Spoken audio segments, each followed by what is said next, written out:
Aesthetic. That's a big one. It's an entire field of study. It's a philosophy trying to understand what is beauty, what does it mean to be beautiful and attractive, and what does that mean about us, and how do we know what is and isn't, and oh my gosh, is it crazy? And quite honestly, most of your philosophers won't touch the field with a 40-foot pole. Because quite frankly, you don't have a whole lot of good answers. You need no kind of real easy way of talking about this kind of thing. It's a very big, hairy beast that's difficult to deal with. There are a lot of different applications to the term. You're probably very familiar with the term from social, all of your trading spaces or whatever you have out there talk about it all the time. And sometimes you start wondering if people using the word even know what that means anymore, right? But that's probably because there are lots of different ways of applying that, and it sure is a really convenient and sounds really smart term when you're trying to impress people. But basically, there are a handful of different ways of utilizing the word in your vocabulary, one of which is a personal aesthetic. This is basically meaning the things that you find attractive or appropriate and or good in the universe. As opposed to things that you don't appreciate, things you don't like.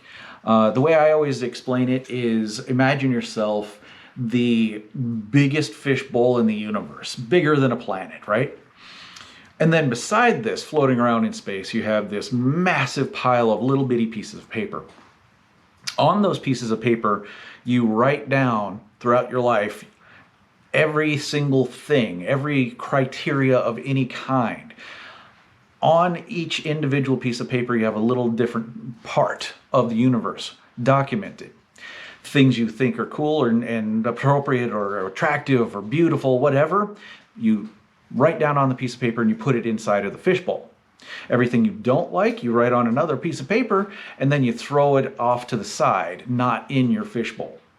As you can probably guess, what we're building with that fishbowl is our own personal aesthetic.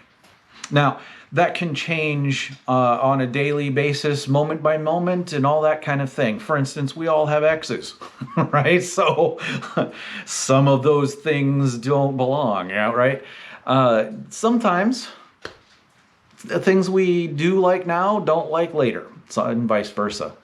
Now, there's another application to the term. For instance, you can use it in reference to an environment, like my little Artiki thing here. I have a very heavy tiki theme going on that I really love to cultivate.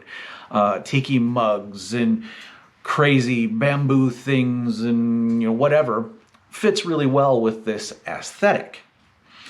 But if I were to put like a Queen Anne chair here instead of a rattan one like I'm sitting in, it just wouldn't fit the aesthetic. I might personally really love that chair, but it doesn't fit the aesthetic of the room because the room has its own aesthetic that is separate from my own personal tastes. Conveniently, in this case, they fit pretty well together because I'm controlling the aesthetic of the room. In a classroom, on the other hand, you're very unlikely to have a classroom fit your own personal aesthetic pretty nicely. But anyway, I digress. There are other applications for the term, but that'll get you pretty well started. There's my cat. Has to be part of it.